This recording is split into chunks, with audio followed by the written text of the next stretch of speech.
الحمدللہ الحمدللہ وکفا والصلاة والسلام علی عبادہ الذین اصطفیٰ خصوصاً الافضلہم وخاتم النبیین محمد الامین وعلی آلہ واصحابہ اجمعین۔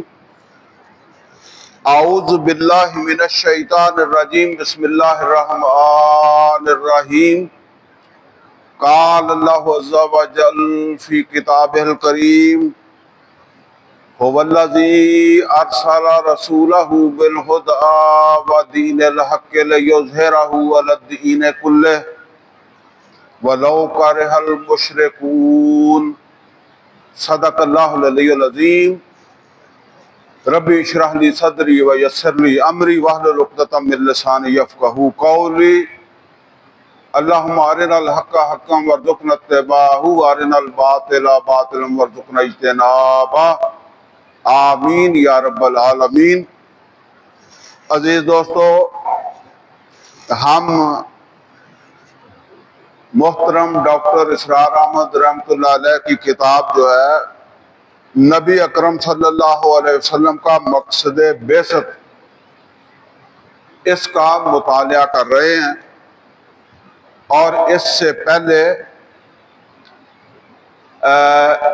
4 قسطوں میں ہم نے جو ہے وہ اس کا ایک حصہ پڑھا ہے، اور وہ یوں سمجھ لیں کہ صفحہ 37 جو ہے اس کا ایک حصہ پڑھا ہے، لیکن وہیں سے ابھی ہم نے آغاز آگے بھی کرنا ہے۔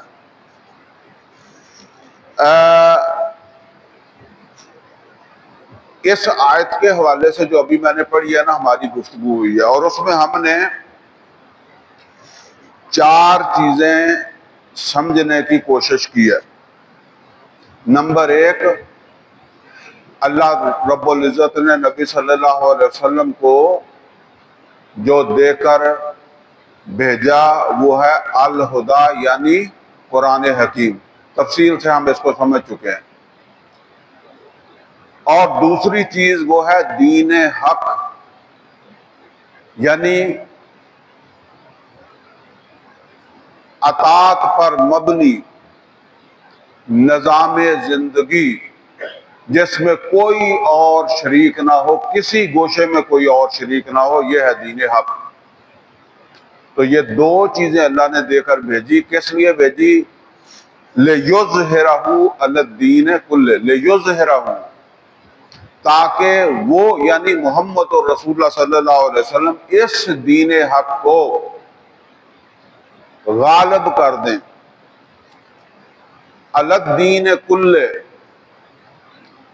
تمام کے تمام جو ہے وہ نظام زندگی پر، یعنی نظام زندگی کے ہر گوشے پر اس کو غالب کر دے۔ اس مقصد کے لیے اللہ تعالیٰ نے نبی اکرم صلی اللہ علیہ وسلم کو مبعوث کیا۔ تو اس حوالے سے کچھ چیزیں ہم پڑھ رہے تھے، ان میں سے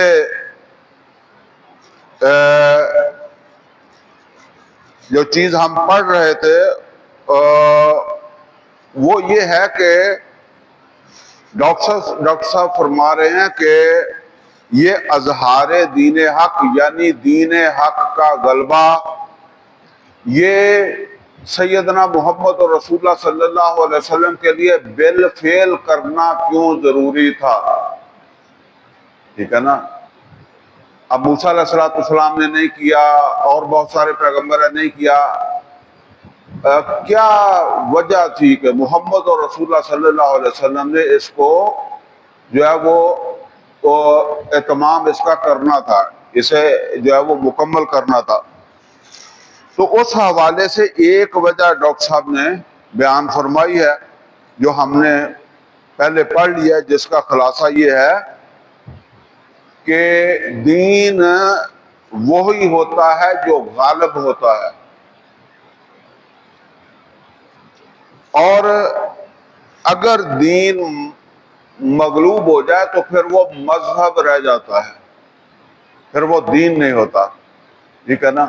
اور ایک دین کے تابع سینکڑوں مذہب بھی رہ سکتے ہیں. مثال کے طور پر ہندوستان کے اندر جو دین تھا وہ کس کا غالب تھا جب انگریزوں کی حکومت تھی؟ تو وہ تھا انگریز کا. آپ اس کو آپ ایسے نہ سمجھیں کہ جی وہ دین کا لفظ کہہ دیا. دین الملک ہم نے پڑھا ہے نا, تو اگر دین الملک ہے تو دین انگریز بھی ہو سکتا ہے کہ نہیں ہو سکتا؟ تو وہ پچھلی دفعہ ہم نے گفتگو میں کہا تھا کہ دین جمہور بھی ہو سکتا ہے, ٹھیک ہے نا. وہ سورہ یوسف کے اندر پڑھا نا, وَمَا كَانَ لِيَأْخُذَ أَخَاهُ فِي دِينِ الْمَلَكِ, بادشاہ کا دین. تو پھر دین یہاں کس کا تھا؟ انگریز کا تھا.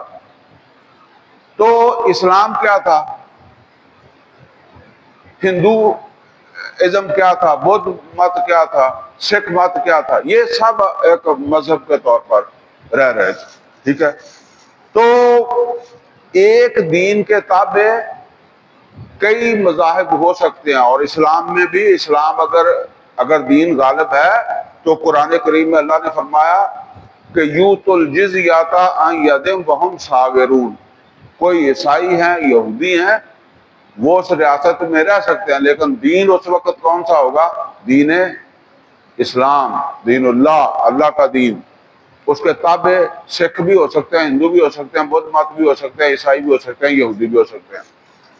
تو پہلی وجہ یہ تھی کہ محمد اور رسول اللہ صلی اللہ علیہ وسلم کو جب اللہ نے یہ دین, یہ جو ہے وہ اطاعت پر مبنی نظام زندگی جو ہے وہ دیا, جس کا تقاضا تھا کہ اس میں اب کسی کی شرکت نہ رہے, کوئی شریک نہ رہے, تو اس کو غالب کرنا ضروری تھا.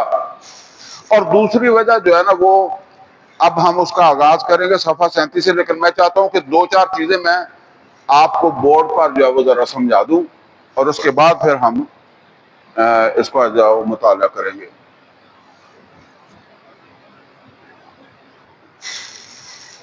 ابھی ہم نے جو ہے وہ یہ سمجھنا ہے کہ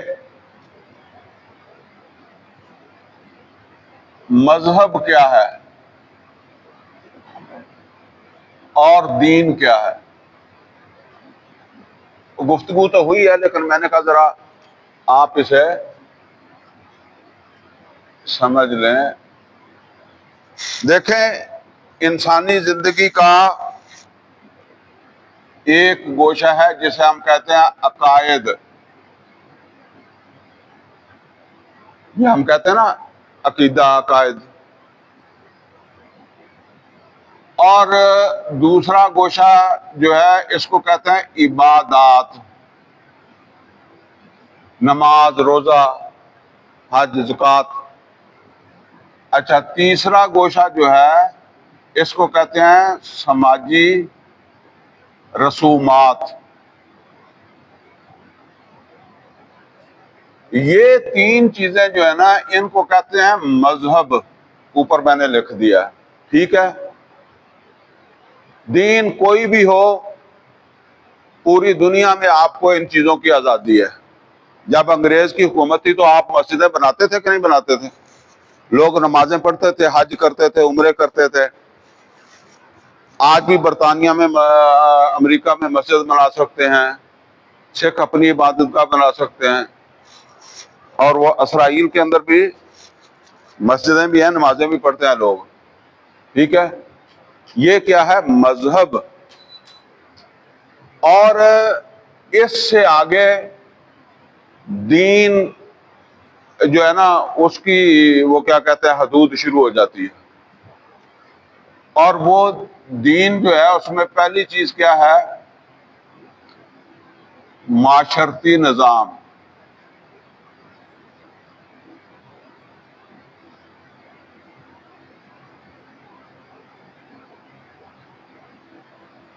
اور دوسری چیز کیا ہے؟ معاشی نظام.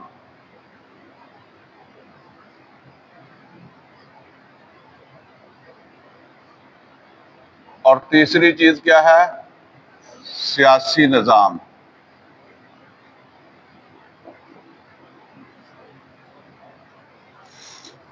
اس کے ساتھ لفظ نظام بھی آ رہا ہے, ٹھیک ہے نا.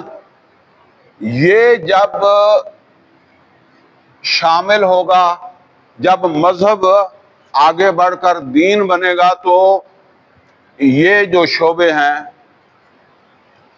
ان کے اوپر جو ہے وہ یہ اس کے تابع ہو جائیں گے۔ جب ایک مذہب کے تابع یہ ہو جائیں گے تو اب یہ دین کہلائے گا۔ یہ بات سمجھ لیں، جب انگریزوں کی حکومت تھی تو معاشرتی نظام، معاشی نظام، سیاسی نظام کس کا تھا؟ انگریز کا تھا، ٹھیک ہے نا؟ تو یہاں تک کی آزادی سکھ کو بھی تھی، ہندو کو بھی تھی، بدھ کو بھی تھی، مسلمان کو بھی تھی، ٹھیک ہے؟ آج بھی اگر پاکستان میں آپ دیکھیں تو اس شعبے میں تو سنی بھی ہے، بریلوی بھی ہے، دیوبندی بھی ہے، اہل حدیث بھی ہے، شیعہ بھی ہے نہیں ہے، سب ہیں، لیکن اس شعبے میں تو نہیں ہے، ٹھیک ہے نا؟ تو یہ سمجھ لیں دین اسی وقت جو ہے وہ بنتا ہے جب یہ جو شعبے ہیں یہ اس مذہب کے جو ہے وہ مطابق، وہ جب ان کے اوپر وہ اس میں داخل ہو جائیں تو یہ اب بنے گا دین اسلام۔ اور نبی صلی اللہ علیہ وسلم کی جدوجہد جو ہے اس میں آپ دیکھیں کہ یہ سارے گوشے جو ہیں یہ دین اسلام کے جو ہے وہ تابع ہوئے ہیں۔ اچھا، اب یہ بات سمجھ لیں جی کہ دنیا کے اندر صرف 3 انقلاب آئے ہیں، 2 جزوی ہیں اور ایک مکمل انقلاب ہے، ٹھیک ہے؟ اب میں پہلے دوسرے انقلابات کی بات کرتا ہوں۔ مثلاً آپ دیکھیں کہ ایک انقلاب جو ہے وہ آیا 1917 میں،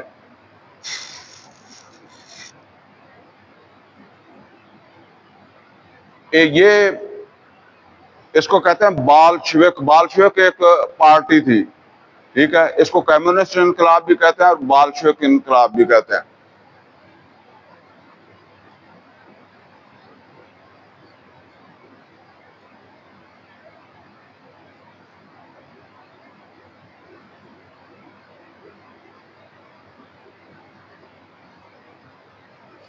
یہ ابھی 1917 میں آیا اور اس کا نظریہ کس نے دیا؟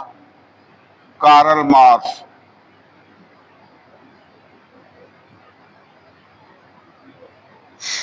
یہ اس کی ایک کتاب ہے داس کیپٹل، اس میں اس نے یہ سارے فلسفہ جو ہے وہ دیا۔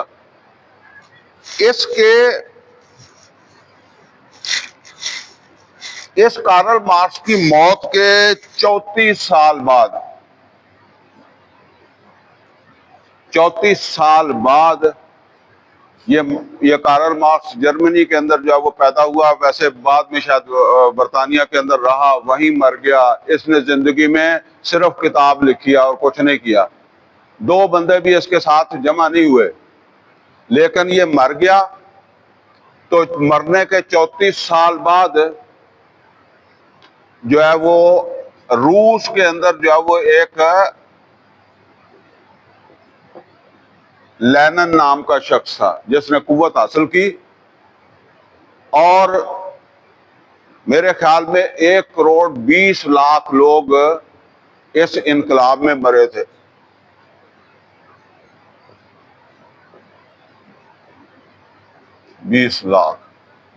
اتنی جانوں کے بعد یہ انقلاب جو ہے وہ آیا اور صرف 70 سال رہا۔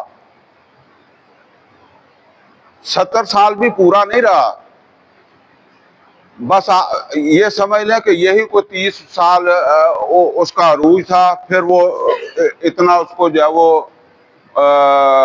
ڈکلائن کے اندر جو ہے وہ اتنا ٹائم لگ گیا، گرتے گرتے گر گیا، اب دنیا کے اندر کہیں اس کا وجود نہیں ہے، ٹھیک ہے۔ اور ایک انقلاب جو ہے وہ آیا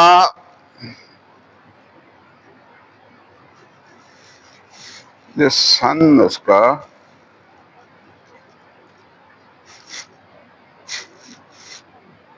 1799 میں، اس کو ویسے کہتے ہیں انقلاب فرانس۔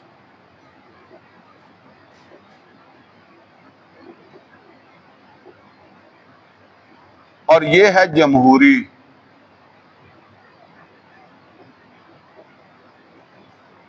انقلاب۔ اچھا، یہ انقلاب جو آیا ہے اس وقت فرانس کی جو آبادی ہے، فرانس کی آبادی جو ہے وہ 2.5 کروڑ تھی،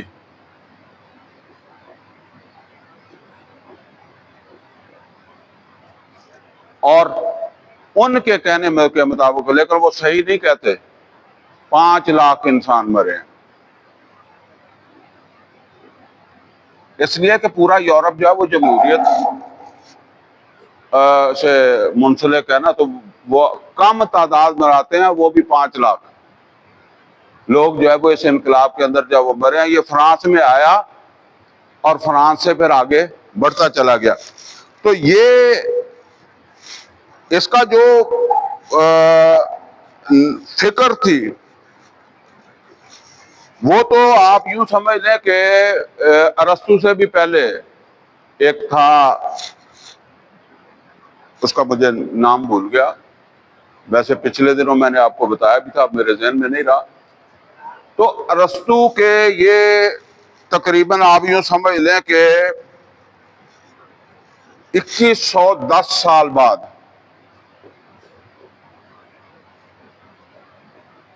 بعد یہ انقلاب آیا، یعنی وہاں اس نے یہ ایک تصور جمہوریت کا دیا، لیکن اس کے اوپر لوگوں نے اپنا اپنا کام کیا ہوگا۔ ویسے بعض لوگ اس کے اندر آئے ہیں، والٹیر روسو، انہوں نے بھی اس کو بڑھایا، لیکن وہ صرف آپ یوں سمجھ لیں کہ کتابیں لکھنے تک جو ہے وہ انہوں نے لکھی ہیں۔ لیکن پھر انقلاب جو آیا ہے یہ آیا 1799 میں، اور یہ تھا بادشاہ کے خلاف۔ ان دونوں انقلابوں میں کیا مسئلہ ہے کہ یہ جو تھا انقلاب فرانس، یہ بادشاہی کے خلاف تھا، تو بادشاہی کے نتیجے میں یعنی سیاسی نظام کو بادشاہی کے بجائے کیا بن گیا؟ جمہوری۔ سمجھ رہے ہیں؟ بادشاہ کو یہاں ختم کیا گیا، ٹھیک ہے۔ اور یہ پھر جمہوریت اصل میں کیا بن گئی؟ سرمایہ دارانہ جمہوریت۔ اور اس کا نتیجہ نکلا، پہلے ایک بادشاہ ہوتا تھا، اب جیسے آپ کہتے ہیں کہ سارے وزیر ہی بادشاہ ہیں، ٹھیک ہے۔ پھر اس کے رد عمل کے طور پر یہ انقلاب آیا بالشوک، اور انہوں نے کہا کہ ذاتی ملکیت ہونی نہیں چاہیے، ٹھیک ہے۔ سارے ذرائع آمدنی کس کے ہونے چاہیے؟ ریاست کے ہونے چاہیے۔ اچھا، اس کا نتیجہ کیا نکلا؟ لوگوں نے کام کرنا چھوڑ دیا۔ اب یہ آپ کو ایک انسینٹیو دیتا ہے نا کہ جی میں نے محنت کیا اور میں آگے نکل گیا، تو جب آپ کو پتا ہے کہ میں نے آگے تو نکلنا نہیں رہنا، برابر ہی ہے، تو پھر وہ چیز ختم ہو گئی۔ یہ پاکستان میں بھی آپ میں سے جو وہ کوئی ایک آدھ بندے کو پتا ہوگا بھٹو کے دور کا، تو یہاں یہ کارخانے، ملیں، یہ حکومت نے اپنے قبضے میں لے لی تھی، جس کا نتیجہ کیا نکلا کہ مزدوروں نے کام کرنا چھوڑ دیا، بعد کی گورنمنٹ کو وہ واپس کرنے پڑے، ٹھیک ہے نا۔ تو انہوں نے یہ مطلب یہ ہے کہ یہ انقلاب معاشی انقلاب تھا اصل میں، ٹھیک ہے، وہ بھی فیل ہو گیا۔ اب یہ سمجھ لیں کہ جی یہ جزوی انقلاب اس کو میں کیوں کہہ رہا ہوں کہ یہ ایک تو تھا سیاسی نظام کے خلاف، دوسرا تھا معاشی نظام کے خلاف۔ اب اس کے مقابلے میں انقلاب محمدی،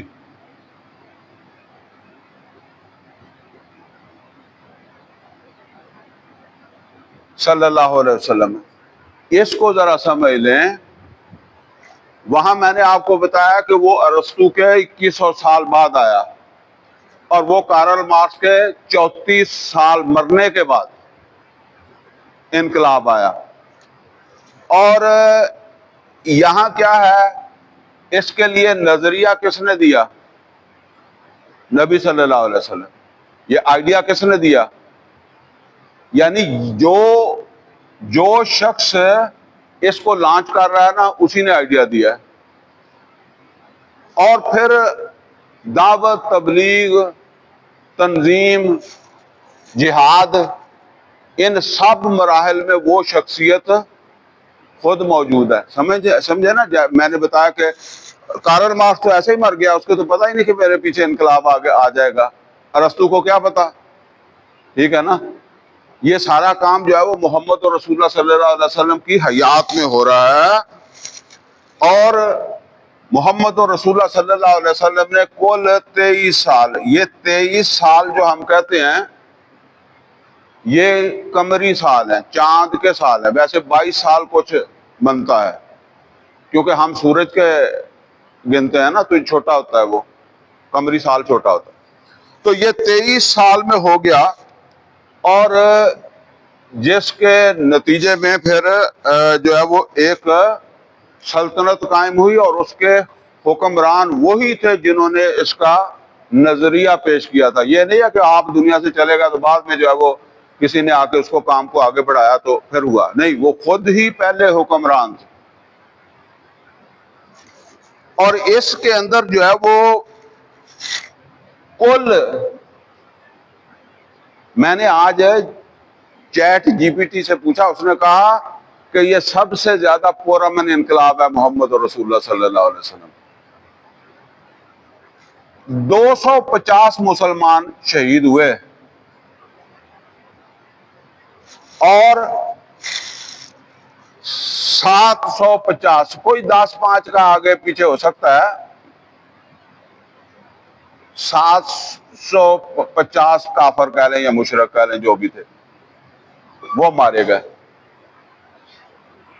یعنی اچھا، دوسری بات یہ ہے جو سب سے اہم بات ہے، وہ کیا ہے کہ یہ جو انقلاب تھے، انہوں نے تو صرف ان حصوں کے اوپر اثر انداز ہوئے، جبکہ محمد اور رسول اللہ صلی اللہ علیہ وسلم نے اس علاقے کے رہنے والوں کو ایک نیا عقیدہ دیا۔ اور یہ سب سے مشکل کام ہے۔ یہ پھر بھی آسان ہے کہ لوگوں کو معاشرت کے حوالے سے آپ جو ہے وہ بتا دیں، عقیدہ بدلنا بڑا مشکل ہوتا ہے۔ جو پکا بریلوی ہے اس کو آپ لاکھ برین واشنگ کرتے رہیں، کوئی پکا دیوبندی ہے، کوئی پکا شیعہ ہے، وہ نہیں ہلتا وہاں سے، ٹھیک ہے نا؟ سب سے مشکل کام یہ ہے۔ اور پھر ان کو ایک نیا عبادات کا نظام دیا، بالکل۔ یہ کوئی وہ نمازیں، روزے، یہ وہ حج عمرے اس طرح کرتے تھے؟ نہیں کرتے تھے۔ بالکل حلال حرام سارا ان کا جو ہے وہ بدل دیا، نیا دے دیا۔ پھر سماجی رسومات، یعنی مرنے کے اوپر، پیدائش کے اوپر عقیقہ کرنا ہے، بچے کے کان میں اذان دینی ہے، یہ سب یہ رسمیں ہی ہیں نا۔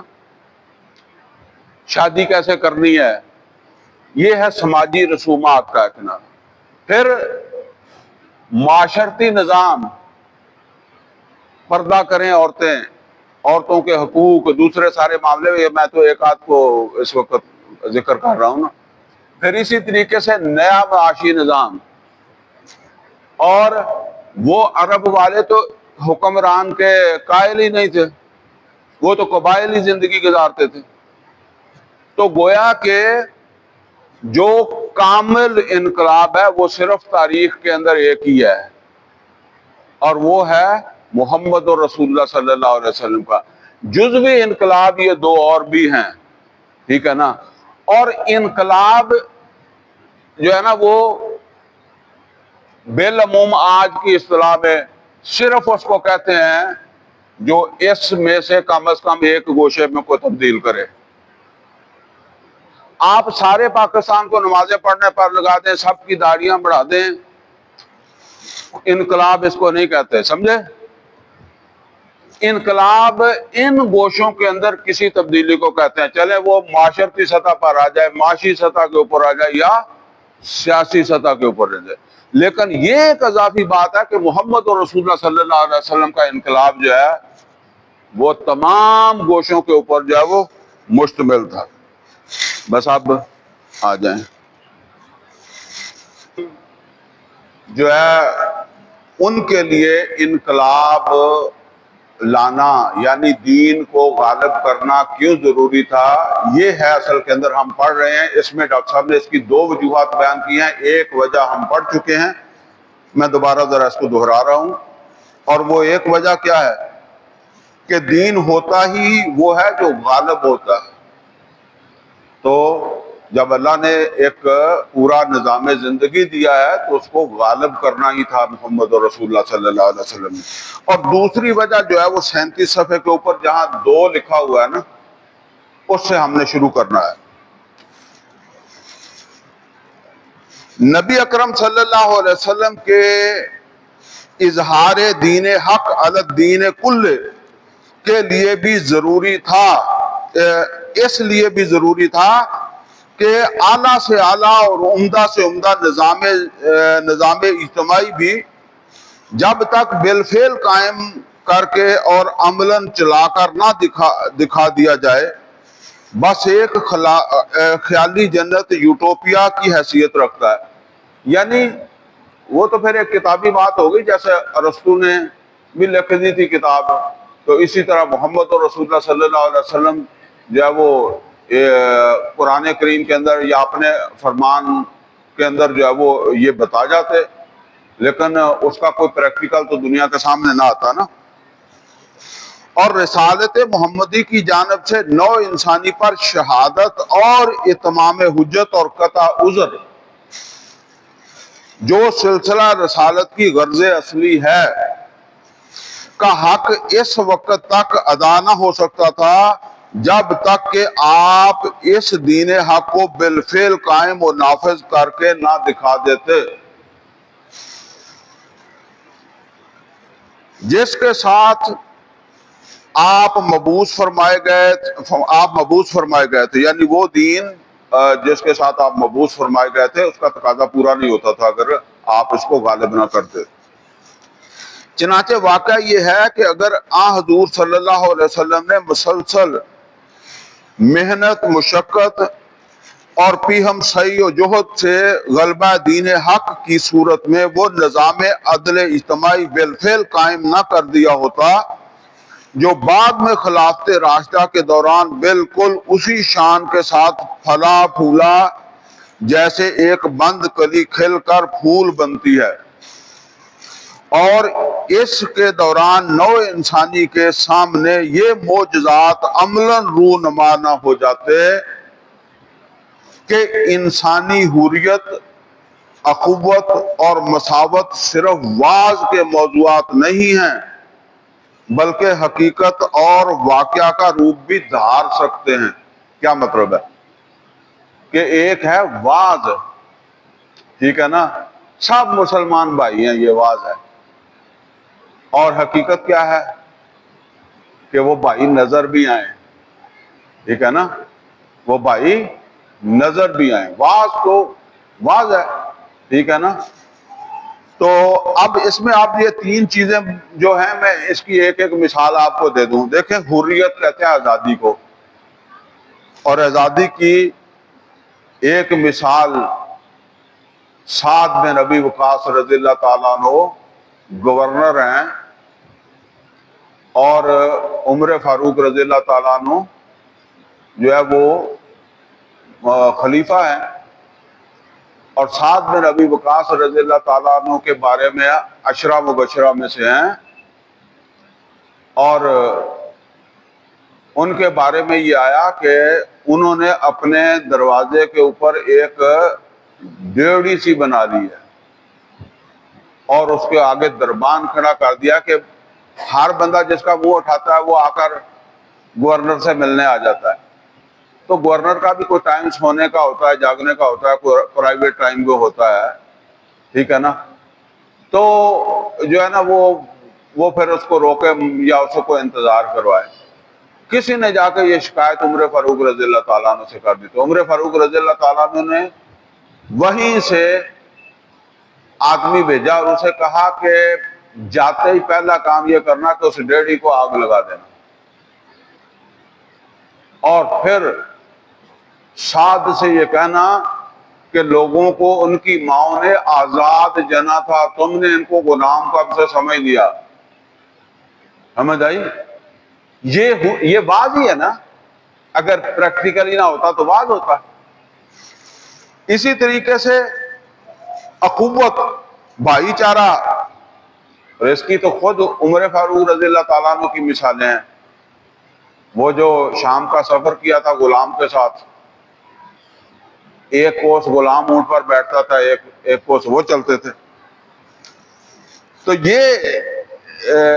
یہ آخر دنیا نے دیکھا ہے نا۔ اگر دنیا دیکھتی نا تو کس طرح پھر یہ تصور کرنا، پھر تو جیسے ہم کہتے ہیں یار یہ باتیں ہیں ہونے والی نہیں ہیں، پھر یہی بات ہوتی۔ اور اسی طریقے سے مساوات کہتے ہیں برابری کو،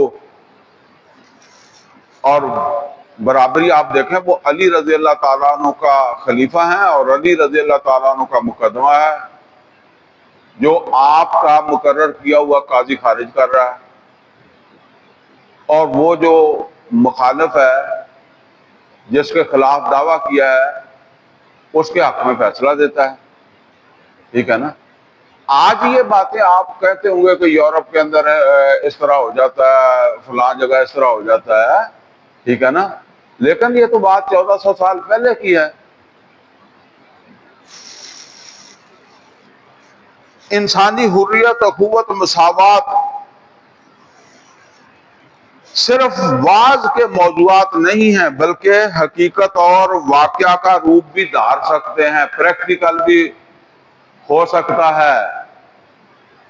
یعنی نبی صلی اللہ علیہ وسلم نے یہ کام کیا ہے، تو اب یہاں ذرا نوٹ کر لیں، جنہوں نے بعد میں یہ کام کرنا ہے ان کو ایک روشنی ملے گی نا کہ ایسا ہو سکتا ہے، ٹھیک ہے نا۔ اور وہ بعد میں پوری زمین کے اوپر اس دین کو غالب کرنا ہے، ورنہ تو وہ پھر بات یہی رہ جاتی ہے کہ جنہوں نے یہ نظریہ دیا تھا یہ کام تو ان سے بھی نہیں ہوا۔ اب یہاں ایک نمبر لکھا ہے نا، تو نیچے ذرا فٹ نوٹ پہ آ جائیں، ایک نمبر پہ ایچ جی ویل کو حضور صلی اللہ علیہ وسلم سے جو بغض و دعوت ہے اور ان رقیق حملوں سے ظاہر ہے جو اس نے حضور صلی اللہ علیہ وسلم کی ذاتی اور خصوصی اور عائلی زندگی پر کیے۔ یعنی اس نے بہت کچھ نبی صلی اللہ علیہ وسلم کے خلاف لکھا، خاص طور پہ آپ کی بیویوں کے حوالے سے، اور یہاں یہ بات سمجھ لیں، ان کا تصور کیا ہے کہ عیسیٰ علیہ السلام نے تو ایک شادی بھی نہیں کی، یحییٰ علیہ السلام نے، انہوں نے بھی شادی نہیں کی، ٹھیک ہے نا۔ وہ کہتے ہیں پیغمبر تو یہ ہوتے ہیں، ٹھیک ہے۔ بہرحال اور بھی بہت کچھ اس نے، آپ یوں سمجھ لیں کہ اس کے اوپر اب ایک خراب ذہن کا آدمی، ہمارے ہاں عام طور پر ایک آدمی جو ہے وہ 4 شادیاں کر لے تو لوگ کیا کہتے ہیں، یار یہ بڑھیاں تو بڑا شوقین ہے، ٹھیک ہے نا۔ مطلب یہ ہے کہ دشمن جو ہے وہ تو بہت کچھ ان چیزوں کے اوپر لکھتا ہے نا۔ یہ وہ مفتی مسعود صاحب ہیں، وہ شادی کی بات کرتے ہیں تو لوگ ان کے خلاف جو ہے کئی کچھ بولتے رہتے ہیں کہ یہ ان کو شادی کے علاوہ کوئی کام ہی نہیں ہے۔ تو حضور صلی اللہ علیہ وسلم کی ذاتی اور خصوصاً عائلی زندگی پر کیے ہیں۔ بائن ہما وہ اپنی تالیف the a concise history of the world میں یہ تسلیم کرنے پر مجبور ہو گیا کہ انسانی حریت، اخوت اور مساوات کے واعظ تو اگرچہ دنیا میں پہلے بھی بہت کہے گئے، یعنی یہ واعظ یہ ہے کہ بس کہو کہ ایسا ہونا چاہیے، ٹھیک ہے، وہ لیکن اس کا کوئی پریکٹیکل نہ ہو۔ چنانچہ مسیح ناصری یعنی عیسیٰ علیہ السلام نے بھی بڑے واعظ کیے، ناصری کے یہاں بھی ان کا بڑا ذخیرہ موجود ہے، لیکن نوع انسانی کی تاریخ میں پہلی بار ان اصولوں پر مبنی نظام عملاً قائم کر کے دکھایا محمد صلی اللہ علیہ وسلم نے۔ یہ روشن ترین مثال ہے عربی زبان کی ایک کہاوت کی کہ الفضل ما شاہدت بہ الاعداء، فضیلت وہ ہے جو تمہارا دشمن مانے، ٹھیک ہے نا، یعنی اپنے تو تعریف کریں گے، کوئی دشمن مانے کہ اصل کمال وہ ہے جس کا اعتراف کرنے پر دشمن بھی اپنے آپ کو مجبور پائے۔ آپ پیچھے چلے جائیں وہاں اوپر جہاں سے چلے تھے آپ۔ اور نہ صرف یہ کہ نظام آئلی میں مرد کی قوامیت کے باوجود عورت کو ایک انتہائی باعزت اور باوقار مقام دیا جا سکتا ہے، یعنی ایک طرف عورت جو ہے اس کو تابع کیا مرد کے، اور دوسری طرف یہ ہے کہ وہ تابع ہونے کے باوجود اس کو جو ہے وہ ایک وقار حاصل ہوا، ٹھیک ہے نا۔ اور وہ واقعہ آپ کو نبی صلی اللہ علیہ وسلم کی حیات کا ہے۔ ایک لونڈی تھی اور اس نے شادی کر لی کسی غلام کے ساتھ، بعد میں وہ لونڈی جو ہے اس کو اس کے مالک نے آزاد کر دیا، اور اس کا شوہر جو ہے وہ تو غلام تھا۔ اب وہ جب آزاد ہو گئی نا تو لونڈی نے کہا کہ میں اس کے ساتھ نہیں رہوں گی، اور وہ غلام صحابی جو تھے وہ نبی صلی اللہ علیہ وسلم کے پاس آئے۔ اب ذرا غور کریں اس کے اوپر، نبی صلی اللہ علیہ وسلم کے پاس آئے اور نبی صلی اللہ علیہ وسلم سے کہنے لگے اے اللہ کے رسول، میری بیوی مجھ سے طلاق مانگتی ہے، وہ میرے ساتھ نہیں رہنا چاہتی، تو آپ میری سفارش کر دیں کہ وہ میرے ساتھ رہ لے۔ نبی صلی اللہ علیہ وسلم نے اس کو بلایا اور نبی صلی اللہ علیہ وسلم نے فرمایا کہ کیا حرج ہے، تم اس کی بیوی کے طور پر جو ہے وہ رہو۔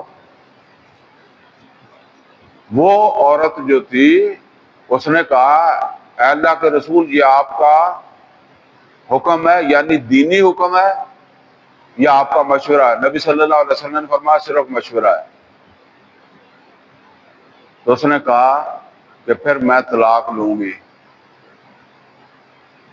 عام ویسے کسی بندے کو کہیں کہ دیکھیں جی اللہ کے رسول کا مشورہ تھا، سمجھ آ رہی ہے بات آپ، ٹھیک ہے نا، تو اس کو بھی یہ پتا ہے کہ یہ میرا حق ہے، بے شک مشورہ کہاں سے آ رہا تھا، اس نے طلاق لے لی، اور نبی صلی اللہ علیہ وسلم نے کہا کہ ٹھیک ہے میں مشورہ ہی دے رہا ہوں، کیونکہ جو تیرا حق ہے اس کو میں نہیں روکتا، میں نہیں روک سکتا۔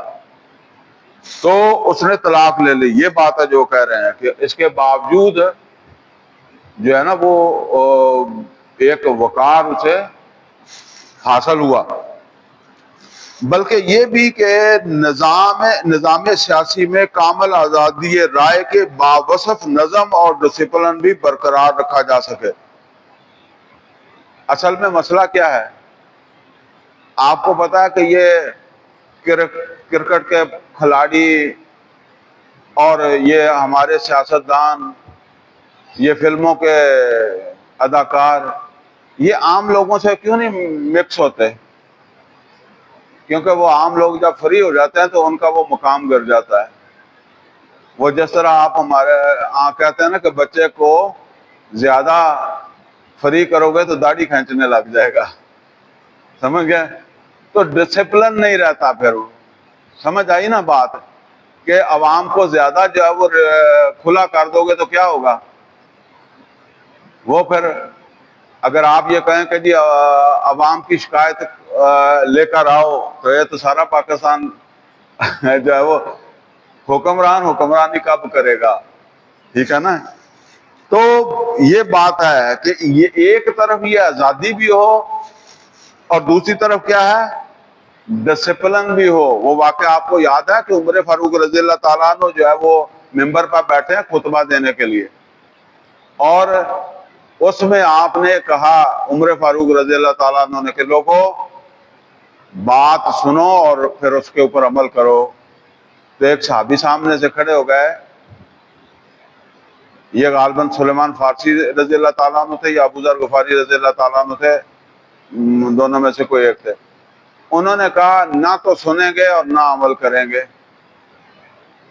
اب دیکھیں اس طرح وقت کے خلیفہ کو سب سے زیادہ سخت عمر فاروق رضی اللہ تعالیٰ عنہ کو مانا جاتا ہے۔ انہوں نے کہا نہ تو سنیں گے نہ مانیں گے۔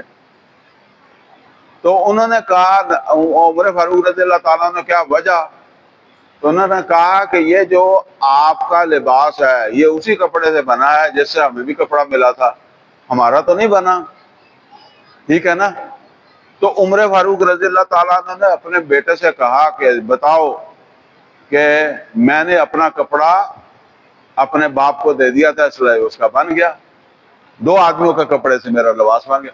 اچھا دیکھیں وہاں ڈسپلن، انہوں نے اسی جگہ کہا ہاں ہم سنیں گے بھی اور اطاعت کریں گے بھی، بلکہ عدل و انصاف کے جملہ تقاضے بھی بحسن و وجوہ پورے کیے جا سکتے ہیں، یعنی ڈسپلن بھی ہوگا اور جو ہے نا وہ یہ نظم کے تقاضے بھی پورے ہوں گے اور آزادی بھی ہوگی۔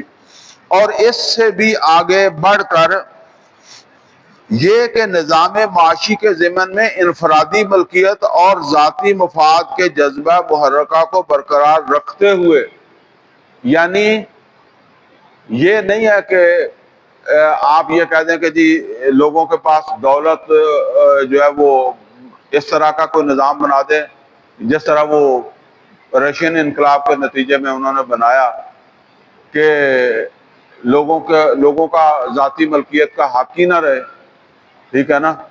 یہ حق بھی رہے، اور دوسری طرف کیا ہے، اور دولت کی تقسیم اور سرمایہ کی گردش کا ایک حد درجہ معتدل اور نہایت عادلانہ اور منصفانہ نظام بھی قائم کیا جا سکے۔ یعنی ایک طرف یہ بھی رہے، دوسری طرف یہ ہے کہ دولت کی تقسیم کا ایک ایسا نظام ہو کہ وہ پیچھے والے پیچھے ہی نہ رہ جائیں بہت زیادہ۔ تو اس دور کے انسان پر دین حق کی جانب سے اتمام حجت کیسے ہو سکتا تھا؟ یعنی اگر یہ نظام قائم نہ ہوتا اور دکھا دیا نہ گیا ہوتا تو پھر حجت کیسے قائم ہوتی؟ جس کے فاتح حضور صلی اللہ علیہ وسلم، اچھا یہاں فاتح کا لفظ جو ہے یہ اس فاتح کا نہیں ہے جو ہم عام طور پر سمجھتے ہیں، ملک فتح کرنے والا نہیں۔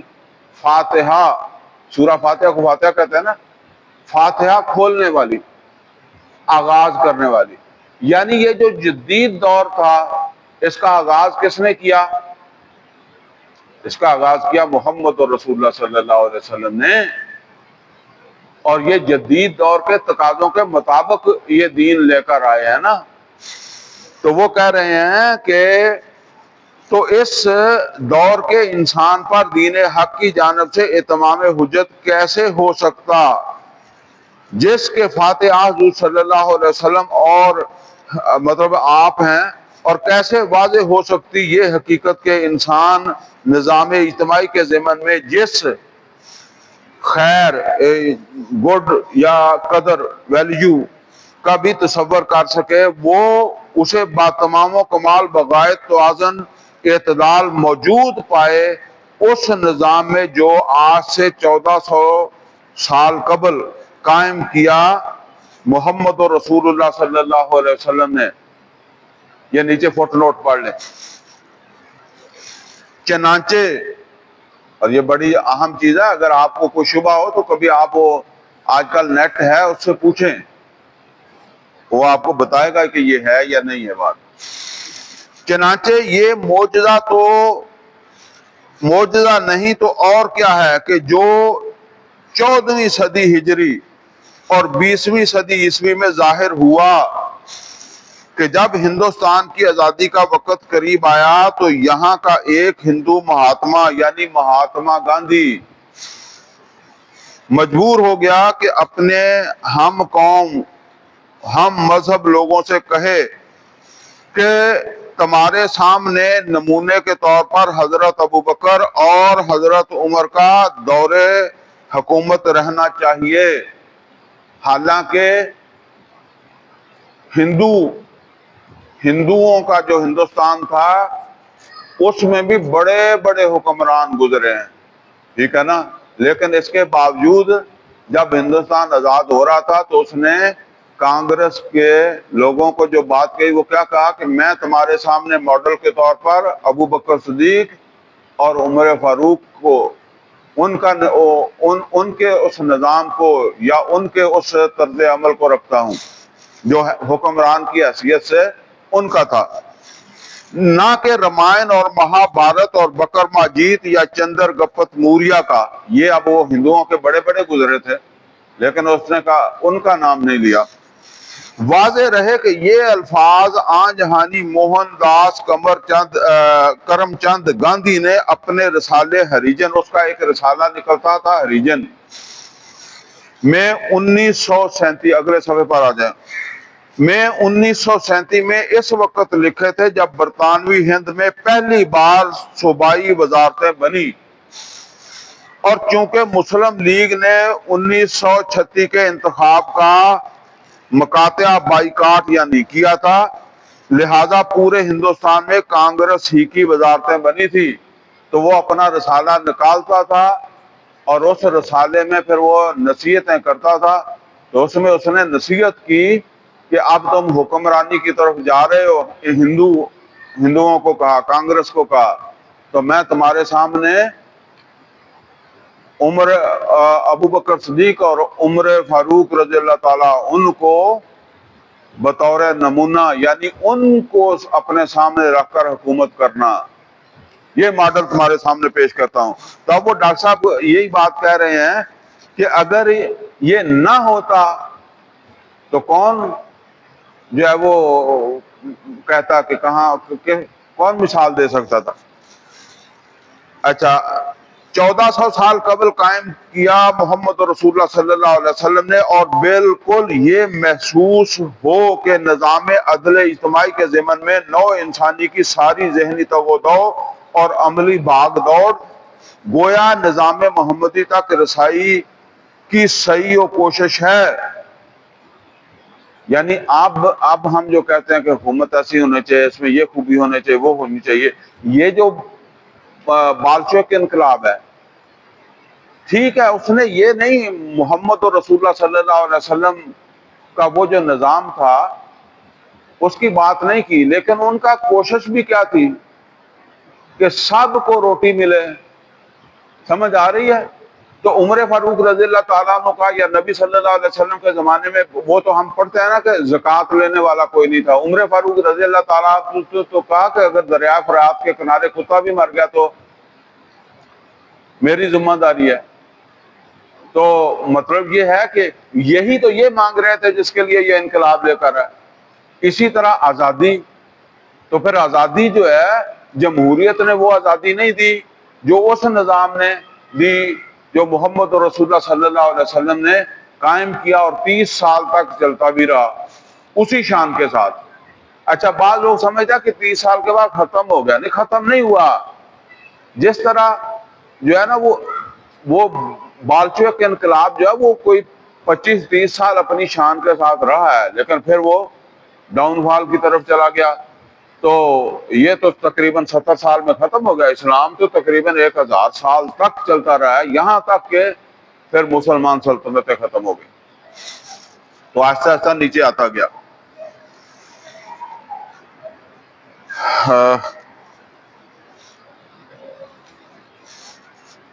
کہاں پڑھ رہے تھے؟ بالکل یہ محسوس ہو کہ نظام عدل اجتماعی کے ضمن میں نو انسانی کی ساری ذہنی توغدو اور عملی بھاگ دوڑ گویا نظام محمدی تک رسائی کی صحیح و کوشش ہے. یعنی جو بھی لوگ کوشش کر رہے ہیں کہ آزادی ہو, حقوق ہوں, روزی ہو, یہ اصل کے اندر اسی نظام کے دیے ہوئے وہ آپ یوں سمجھ لیں کہ کیا اس کو کہیں گے، اور اس کا کیا ہوا سلوک ہے اپنے عوام کے ساتھ، جو اب لوگ چاہتے ہیں کہ وہ ہونا چاہیے ہمارے ساتھ، یا وہ ہمیں ملنا چاہیے۔ یہ نیچے جو شعر ہے اس کو بھی پڑھ لیں۔ ہر کجا بینی جہان رنگبو، علامہ اقبال کے شعر ہیں، تم جہاں کہیں بھی دنیا میں کوئی بستی دیکھو گے، آنکھ از خاکش بروید آرزو، اور ایسا انسان دیکھو جس کی مٹی سے ایسی آرزو اٹھتی ہو۔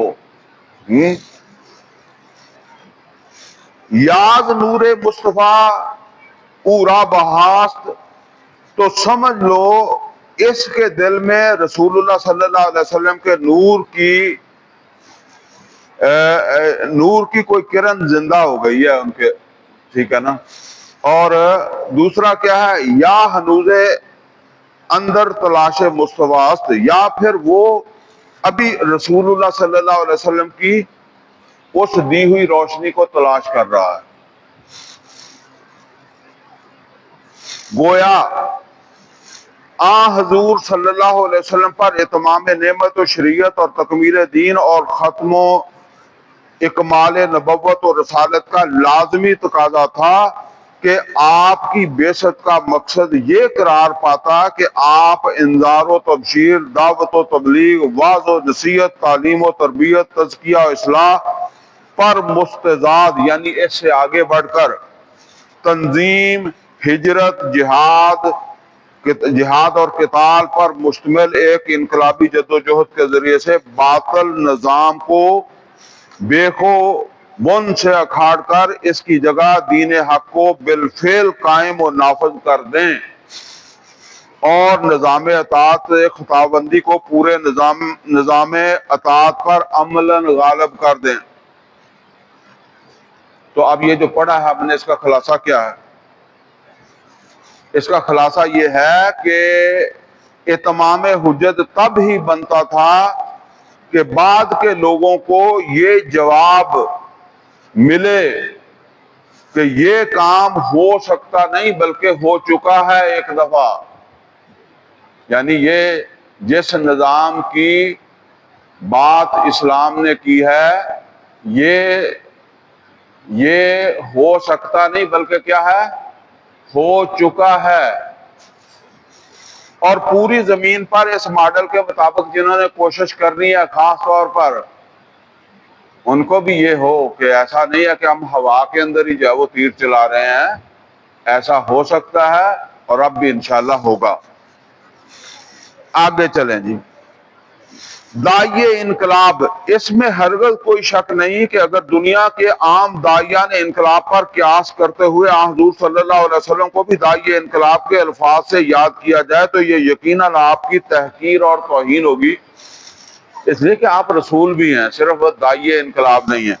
لیکن اس میں بھی ہرگز کوئی شک نہیں کہ داعیے انقلاب کا اطلاق اگر نسل آدم کے کسی فرد پر بتمام و کمال ہو سکتا ہے تو وہ صرف محمد و رسول اللہ صلی اللہ علیہ وسلم، اس لیے کہ تاریخ انسانی کے دوران اور جتنے بھی انقلاب آئے بشمول انقلاب فرانس اور انقلاب روس، سب کے سب جزوی تھے، یہ میں پہلے اسی لیے آپ کو سمجھا چکا ہوں، اور ان سے حیات انسانی کے صرف کسی ایک گوشے ہی میں تبدیلی رونما ہوئی، جیسے انقلاب فرانس سے نظام سیاسی یعنی بادشاہ کی جگہ جمہوریت، اور حیث حکومت میں، اور انقلاب روس سے نظام معیشت کے تفصیلی ڈھانچے میں یعنی تبدیلی ہوئی، معیشت میں تبدیلی ہوئی، جبکہ نبی اکرم صلی اللہ علیہ وسلم نے جو انقلاب عظیم دنیا میں برپا کیا، اس سے پوری انسانی زندگی میں تبدیلی رونما ہوئی، اور عقائد، نظریات، علوم و فنون، قانون، اخلاق، تہذیب و تمدن، معاشرت و معیشت اور سیاست و حکومت، الغرض حیات انسانی کا کوئی گوشہ بھی بدلے بغیر نہ رہا۔ حالانکہ انقلاب تو وہ 3 گوشوں میں ہی آ جانے سے ہو جاتا ہے، لیکن آپ نے پورے 6 گوشے بدل دیے۔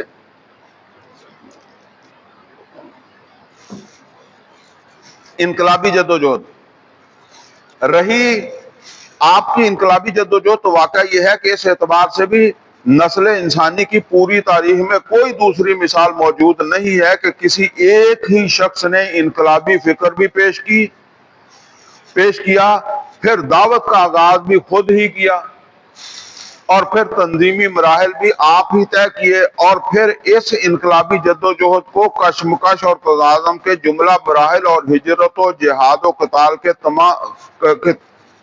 کی تمام منازل سے گزار کر کامیابی سے ہمکنار بھی کر دیا۔ اور یہ نہایت محیر العقول، یعنی عقل کو حیرت کرنے والی، یہ عقل کو حیرت کرنے والا انقلاب ہے جو محمد رسول اللہ صلی اللہ علیہ وسلم کا کارنامہ اور حد درجہ عظیم معجزہ ہے نبی اکرم صلی اللہ علیہ وسلم کا، کہ آپ نے ایک فرد واحد سے دعوت حق کا آغاز فرما کر کل 23 برس، اور وہ بھی قمری کی مختصر مدت میں علائے کلمات اللہ کا حق ادا فرما دیا، اور سرزمین عرب پر دین حق کو بالفعل غالب اور نافذ فرما دیا۔ فصلی اللہ علیہ وسلم وفداہ آباؤنا و امہاتنا۔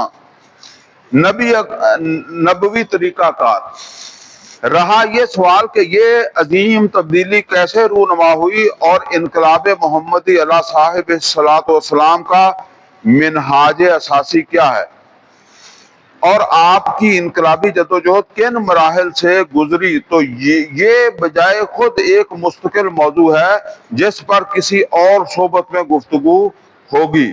سر دست موضوع زیر بحث کی مناسبت سے مزید دو امور کی نشاندہی مطلوب ہے۔ اب 2 چیزیں مزید وہ کہتے ہیں کہ سمجھ لیں۔ پہلی چیز، مغربی مفکرین کی ناسمجھی، ایک یہ کہ نبی اکرم صلی اللہ علیہ وسلم کے مقصد بعثت کے اسی اتمامی اور تکمیلی پہلو کو نہ سمجھنے کے باعث سخت ٹھوکریں کھائی ہیں۔ حضور صلی اللہ علیہ وسلم کی سیرت طیبہ کے فہم میں مغربی مفکرین یا مستشرقین کس کو کہتے ہیں؟ مغرب کا کوئی شخص مشرقی علوم کے اوپر جو ہے وہ غور و فکر کرے یا اس میں کوئی صلاحیت حاصل کرے، تو اس کو کیا کہتے ہیں؟ اس کی وجہ کیا ہے؟ اصل میں سارے دین کہاں پیدا ہوئے ہیں؟ مغرب میں یا مشرق میں؟ مشرق میں پیدا ہوئے ہیں، مغرب میں کوئی دین پیدا نہیں ہوا۔ سمجھ گئے؟ ہندو مت ہو، بدھ مت ہو، اسلام ہو، عیسائیت ہو، یہودیت ہو، سکھ مت ہو، یہ سارے جو ہے وہ کہاں پیدا ہوئے؟ مشرق میں۔ تو وہ ان کو اس لیے مستشرقین کہتے ہیں، جنہوں نے جو ہے وہ ان میں سے پھر بڑے بڑے لوگ ہیں نا، وہ نیچے کچھ کا حوالہ بھی آئے گا۔ ان بیچاروں کے سامنے بعثت انبیاء اور رسل کی اساسی غرض و غایت تو ہے، یعنی اس حد تک تو ان کو پتا ہے کہ بنیادی طور پر نبی کیا کام کرتے ہیں۔ چنانچہ وہ یہ تو جانتے ہیں کہ نبی رسول دائی بھی ہوتے ہیں اور مبلغ بھی ہوتے ہیں، معلم بھی ہوتے ہیں، اور مربی بھی، مزکی بھی۔ مربی تربیت کرنے والے، مزکی تزکیہ کرنے والے، بشیر بھی ہوتے ہیں اور نذیر بھی، اور واعظ بھی ہوتے ہیں، یعنی واعظ کرنے والے بھی ہوتے ہیں، اور ناصح بھی، نصیحتیں کرنے والے بھی ہوتے ہیں، ریفارمر بھی ہوتے ہیں، اور مصلح بھی، اصلاح کرنے والے بھی ہوتے ہیں۔ لیکن چونکہ ان پر ختم نبوت اور تکمیل رسالت کے تقاضے واضح نہیں ہیں، لہذا یہ بات ان کی سمجھ سے بالاتر ہے کہ کوئی نبی رسول صاحب صحب بھی ہو سکتا ہے۔ کیا مطلب؟ کہ کوئی رسول اٹھ کر تلوار لے کر کھڑا ہو جائے، جنگیں کرے۔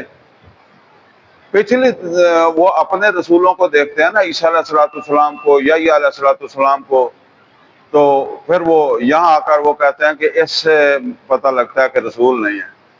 ٹھیک ہے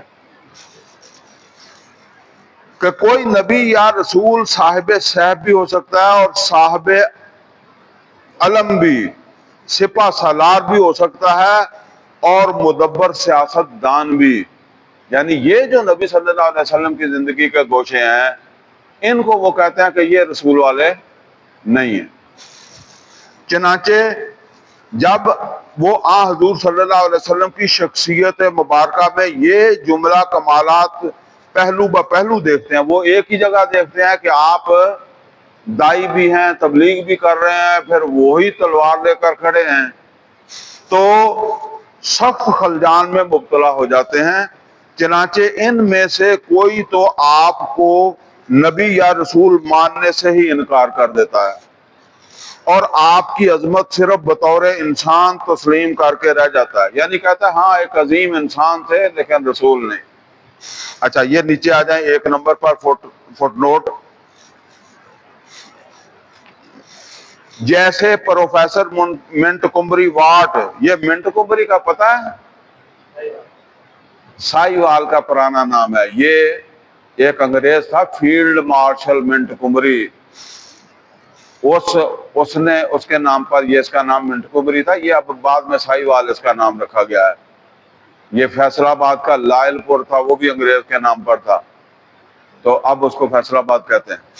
تو یہ اس نے کتاب بھی لکھی نبی صلی اللہ علیہ وسلم کی سیرت پر، اور اس میں جیسے پروفیسر منٹ کمبری واٹ کے الفاظ ہیں one of the greatest son of Adam. یہ کس کو کہا اس نے؟ نبی صلی اللہ، یعنی پیغمبر نہیں، یعنی آدم کا ایک عظیم بیٹا. یہ تو مانا کہ کام تو بہت اونچا کر دیا. ٹھیک ہے نا. یا جیسے ڈاکٹر مائیکل ہارٹ، یہ مائیکل ہارٹ کوئی زیادہ پرانی بات بھی نہیں ہے، یہ میں میرے خیال میں 9ویں 10ویں میں پڑھتا تھا جب اس کی کتاب آئی تھی. تو اس نے پوری تاریخ میں سے 100 انسان چنے تھے جنہوں نے تاریخ کے اوپر جو ہے وہ سب سے زیادہ اثر ڈالا. تو چوٹی پہ اسے لایا محمد رسول اللہ صلی اللہ علیہ وسلم کو، اور دوسرے نمبر پر عیسیٰ علیہ السلام کو لایا.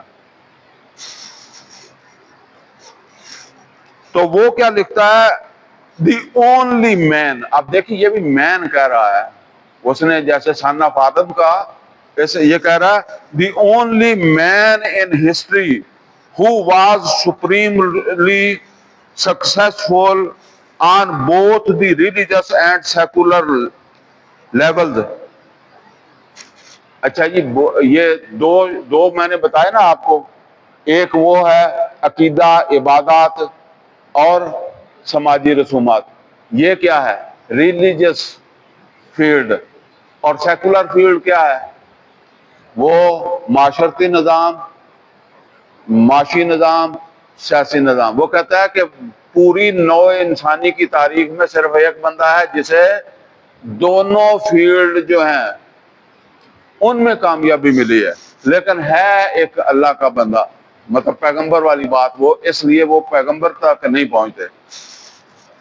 نیچے والا بھی پڑھ لیں کیونکہ وہ آگے وہ بھی آ جائے گا. جیسے پروفیسر ٹائم بی نے کہا Muhammad failed as a prophet but succeed as a statesman. کیا مطلب ہے؟ وہ کہتا ہے کہ ہجرت سے پہلے محمد صلی اللہ علیہ وسلم کیا تھے؟ پرافٹ تھے، پیغمبر تھے، پر فیل ہو گئے. ہجرت کے بعد کیا بن گئے؟ اسٹیٹسمین. کیا مطلب؟ سیاستدان. تو کامیاب ہو گئے. یعنی وہ اب کہتا ہے کہ وہ رول پیغمبر والا ہے، یہ بعد والا رول جو ہے یہ کیا ہے؟ سیاستدان والا. اسی طرح تیسرا بھی پڑھ لیں کیونکہ پھر نیچے جو وہم پیدا کرنا چاہا پروفیسر منٹ کمبری واٹ نے حضور صلی اللہ علیہ وسلم کی سیرت پر 2 مستقل کتابیں تصنیف کر کے، اور یہ اس نے بھی 2 کتابیں لکھی. تو ایک میں اس نے لکھا محمد ایٹ مکہ اور دوسرا محمد ایٹ مدینہ. مطلب یہ ہے کہ وہ اس سے یہ کہتے ہیں کہ مکے والا محمد اور تھا اور مدینے والا محمد اور ہے، پیغمبر نہیں ہے، ٹھیک ہے نا؟ لیکن یہ مانتے ہیں کہ دونوں جگہ دونوں فیلڈ میں کامیابی حاصل کیا محمد رسول اللہ صلی اللہ علیہ وسلم۔ چلیں ایک تو کہاں پہنچے تھے ہم؟ اچھا وہ ایک جہاں لکھا ہوا وہاں سے، کوئی ایسی اہم کانہ بات کر بیٹھتا ہے کہ محمد بحیثیت نبی تو کامیاب ہو گئے، البتہ بحیثیت مدبر و سیاستدان کامیاب ہو گئے، یعنی پیغمبر کی حیثیت سے ناکام ہو رہے اور سیاستدان کی حیثیت سے کامیاب رہے۔ اور کوئی آپ کی شخصیت کو دو مستقل حصوں میں منقسم کر بیٹھتا ہے، جیسے مکے والا محمد نظر آتا ہے اور مدینے والا محمد، یعنی وہ نیچے جو ہم نے پروفیسر منٹو کمری واٹ کا پڑھا ہے، محمد at Mecca, Muhammad at Medina.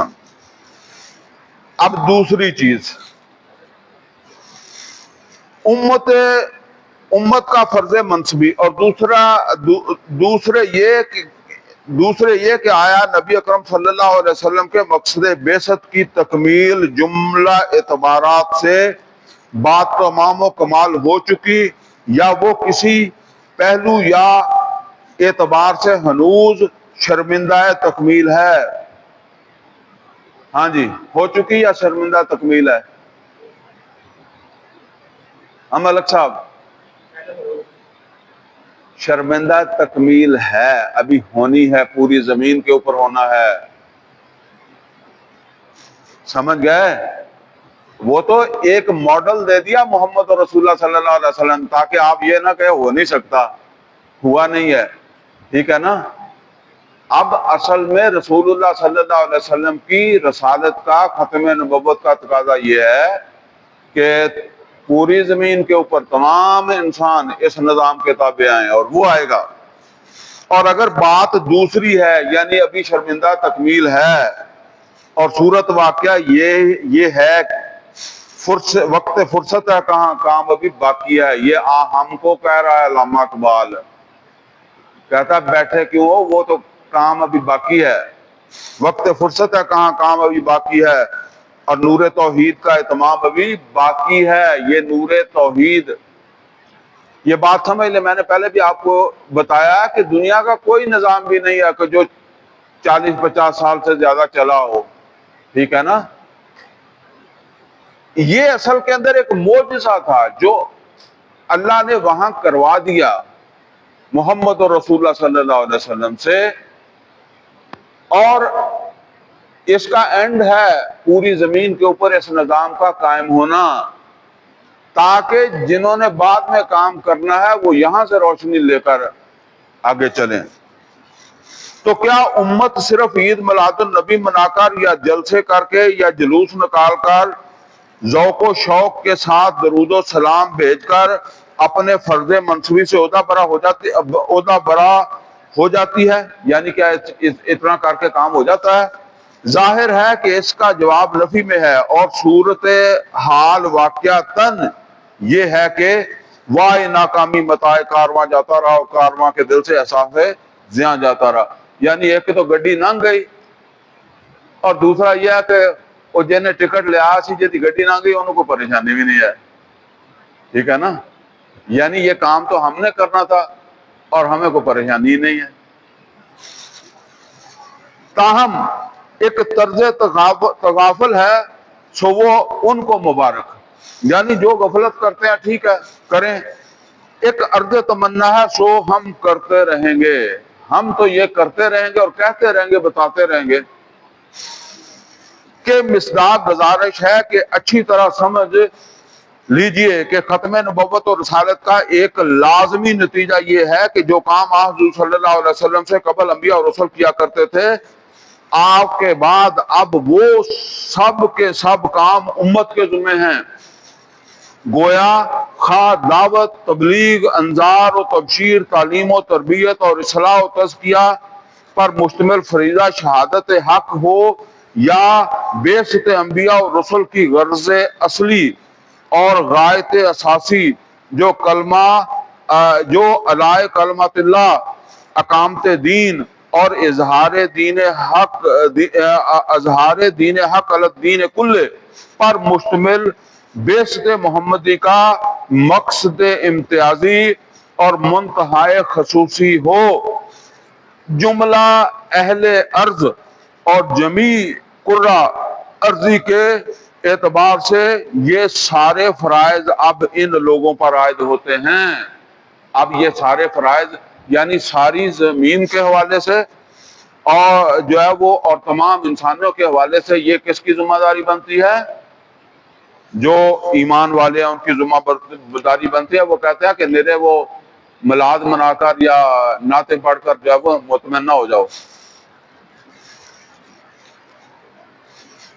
تو یہ سارے فرائض اب ان لوگوں پر عائد ہوتے ہیں جو حضور صلی اللہ علیہ وسلم کے نام لیوا ہیں اور آپ کے نام نامی سے منسوب ہونے پر فخر کرتے ہیں اور آپ کی امت میں ہونے کو موجب سعادت سمجھتے ہیں۔ ان کا کام یہ ہے کہ اب اس کام کو آگے لے کر چلیں۔ اچھی طرح سمجھ لیجئے کہ چونکہ نبی کریم صلی اللہ علیہ وسلم پر نبوت اور رسالت کا سلسلہ ختم ہو گیا، لہذا آپ دو بعثتوں کے ساتھ مبعوث ہوئے، ایک اپنے زمانے کے اہل عرب کی جانب اور دوسری تا قیامت پوری نو انسانی کی طرف۔ دو بعثتوں کے بارے میں پہلے بھی ہم کر چکے ہیں، سورہ جمعہ میں آیا نا کہ ایک امیین کی طرف ہے نبی صلی اللہ علیہ وسلم کی بعثت، اور دوسری کن کی طرف ہے؟ آخرین کی طرف۔ وَالَّذِي بَعَثَ فِي الْأُمِّيِّينَ رَسُولًا مِّنْهُمْ يَتْلُو عَلَيْهِمْ آيَاتِهِ وَيُزَكِّيهِمْ وَيُعَلِّمُهُمُ الْكِتَابَ وَالْحِكْمَةَ وَإِنْ كَانُوا مِن قَبْلُ لَفِي ضَلَالٍ مُّبِينٍ۔ وَآخَرِينَ، وہ امیین ہے تو یہ آخرین ہے۔ امیین تک یہ کام انجام کس نے دیا؟ محمد اور رسول اللہ صلی اللہ علیہ وسلم۔ آخرین میں سب غیر عرب، ٹھیک ہے نا؟ تو وہ کہتے ہیں کہ آپ دو بعثتوں کے ساتھ مبعوث ہوئے، ایک اپنے زمانے کے اہل عرب کی جانب اور دوسری تا قیامت پوری نو انسانی کی جانب۔ چنانچہ سورہ جمعہ میں بھی فرمایا کہ آپ امیین کے لیے بھی مبعوث ہوئے اور آخرین کے لیے بھی۔ اور آغاز کلام میں حضور صلی اللہ علیہ وسلم کے جس خطبے سے اقتباس دیا ہے اس میں بھی آپ نے فرمایا، یہ ایک خطبہ پیچھے ہم نے پڑھا تھا، اس کے الفاظ ہیں، اس میں الفاظ ہیں انی لا رسول اللہ علیکم خاصہ، بے شک میں تمہاری طرف خاص طور پر رسول ہوں، وَإِلَى النَّاسِ کافہ، اور باقی تمام انسانوں کی طرف جو ہے وہ عام طور پر بالعموم۔ ان میں سے بعثت اولیٰ کے جملہ فرائض شہادت الناس اور اظہار دین حق علی الدین کلہ دونوں کے اعتبار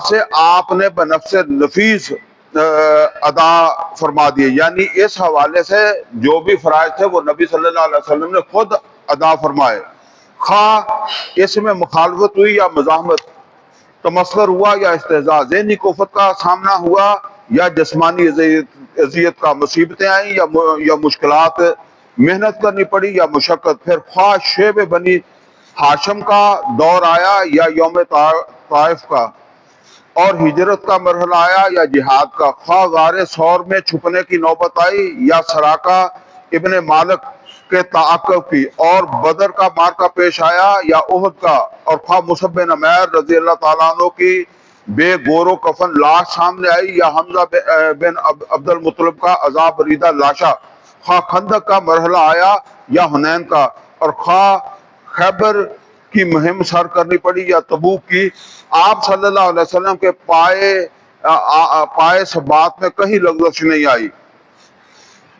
اچھا، یہ شعر جو ہے نا، اس کا میں صرف آپ کو مفہوم بتا دوں، یا تو جسم محبوب تک پہنچ جائے یا پھر جان جسم سے نکل جائے، یہ اس کا ترجمہ ہے، یا تن رسد بجانا یا جان زتن برائد۔ فارسی مجھے بھی پوری سوری آتی ہے کہ مصداق آپ اپنے فرائض منصبی کی ادائیگی میں لگے رہے، یعنی جان جاندی سی یا کم ہوندا سی بس، ٹھیک ہے، حتیٰ کہ 23 برس کی محنت شاقہ کے نتیجے میں حق کا بول بالا واقعتاً بالا ہو گیا، حق کا بول واقعتاً بالا ہو گیا، کلمہ حق بالفعل سب سے بلند ہو گیا اور سرزمین عرب میں دین حق کا پرچم پھر واقعہ لہرانے لگا تا آنکہ حجت الوداع کے موقع پر جمی اطراف و اکناف یعنی چاروں طرف عرب سے آئے ہوئے کم از کم تعداد کے مطابق 40,000 اور بعض دوسری روایت کے مطابق 1.25 افراد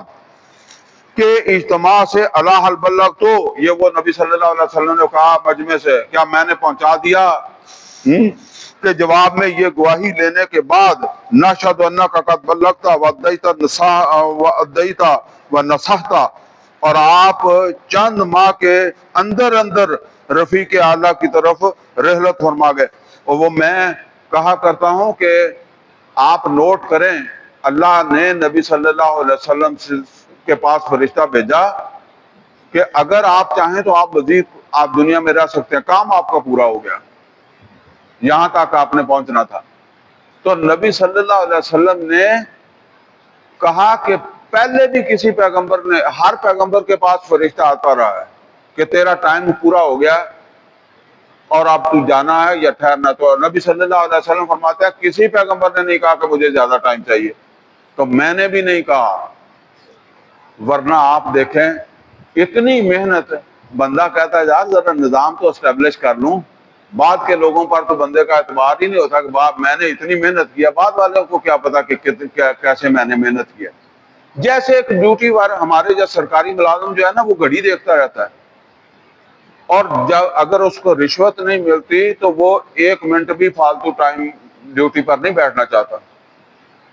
اسی طرح نبی صلی اللہ علیہ وسلم کام کر کے چل گئے، اس کو کام سمجھا ہے۔ وہ اصل میں بتانے کا مطلب یہ ہے کہ ہم اس کو کام سمجھ کر کریں، صرف ثواب یا اس طرح نہ سمجھیں۔ بافہوائے آیات قرآنی لیکون الرسول شہیدا علیکم وتکونوا شہداء علی الناس، چنانچہ صحابہ کرام رضوان اللہ تعالیٰ علیہم اجمعین نے جو آپ کے حقیقی جانشین تھے خلافت راشدہ کے دوران جو واقعتاً خلافت علی منہاج نبوت تھی، آپ کی جانب سے تبلیغ دین و شہادت الناس، اقامت دین، اظہار دین حق علی الدین کلہ کے فرائض ادا کیے، اور 30 سال کی قلیل سی مدت میں اللہ کے دین کا پرچم اس وقت کی معلوم دنیا کے ایک بڑے حصے پر لہرا دیا۔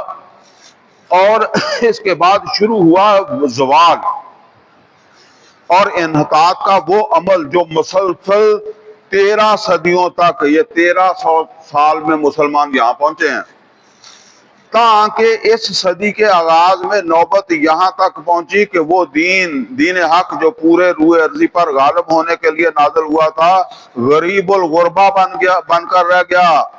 اور مولانا الطاف حسین حالی مرحوم نے اس پر یہ مرثیہ پڑھا، اے خاصان رسل وقت دعا ہے، امت پہ تیری آ کے عجب وقت پڑا ہے، وہ دین جو بڑی شان سے نکلا تھا وطن سے، وہ جو عمر فاروق رضی اللہ، ابو بکر صدیق رضی اللہ تعالیٰ عنہ کے دور میں نہیں نکلا تھا، وہ اس کے ایک وجوہات ہیں، کیونکہ کئی سارے فتنے کھڑے ہو گئے تھے اور 2 سال کا ٹائم تھا۔ یہ نکلا ہے عمر فاروق رضی اللہ تعالیٰ عنہ کے دور میں، وہ کہتا ہے وہ جو اس شان سے نکلا تھا آج غریب الغربا ہے۔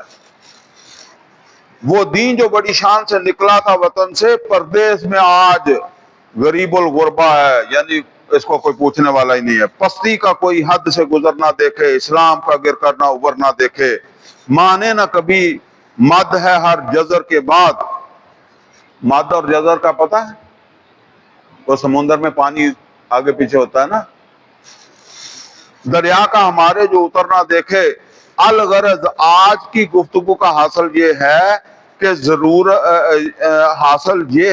ضرورت ہے کہ اب پھر امت محمد علیہ صاحب صلاۃ والسلام اپنے فرض منصبی کو پہچانے اور اس سے عہدہ برا ہونے کے لیے ایک عزم نو کے ساتھ کمر بستہ ہو جائے، تاکہ بعثت محمدی کا مقصد با تمام و کمال پورا ہو اور پورے کرہ ارضی پر دین محمدی صلی اللہ علیہ وسلم کا پرچم لہرا اٹھے کہ محمد سے وفا تو نے تو ہم تیرے ہیں، یہ جہاں چیز ہے کیا لوح و قلم تیرے ہیں۔